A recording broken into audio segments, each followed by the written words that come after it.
સુરેન્દ્રનગર જિલ્લાના થાનગઢ જીઆઈડીસીમાં સ્ટીકરના કારખાનામાં આગ લાગી હતી। આ આગને કારણે લાખોના નુકસાનની આશંકા સેવાઈ રહી છે। ફાયર વિભાગે હાલ આગ ઉપર કાબૂ મેળવી લીધો છે।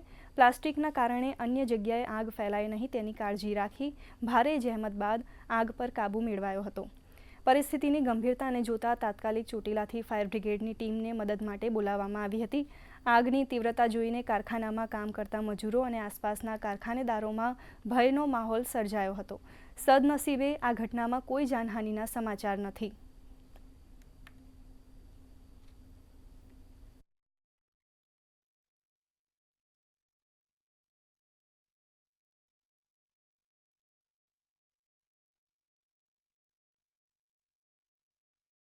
સુરેન્દ્રનગર જિલ્લાના થાનગઢ તાલુકામાં આજે સવારના સમયમાં ફેક્ટરીમાં આગ લાગી હતી। પ્રાથમિક તપાસમાં શોર્ટ સર્કિટના કારણે આગ લાગી હોવાનું ખુલ્યું છે। ત્યારે આગ એટલી બધી વિકરાળ હતી કે જેના કારણે અન્ય ફેક્ટરીઓને પણ નુકસાન થાય તેવી ભીતિ સેવાઈ રહી હતી। ત્યારે મેજર કોલ જાહેર કરવામાં આવ્યો છે અને મેજર કોલ બાદ સુરેન્દ્રનગર મહાનગરપાલિકાની ફાયરની ટીમ, ધાંગધ્રા નગરપાલિકાની ફાયરની ટીમ અને થાનગઢ નગરપાલિકાની ફાયરની ટીમ દ્વારા આગ ઉપર કાબુ મેળવવાના પ્રયત્નો શરૂ કર્યા હતા અને ભારે જહેમત બાદ આગ ઉપર કાબુ મેળવી લેવામાં આવ્યો છે। ત્યારે આ ફેક્ટરીમાં શોર્ટ સર્કિટના કારણે આગ લાગવાથી ફેક્ટરીમાં ભારે નુકસાન થયું હોય તેવી ભીતિ સેવાઈ રહી છે। જિગ્નેશ પંડ્યા, દૂરદર્શન ન્યૂઝ, સુરેન્દ્રનગર।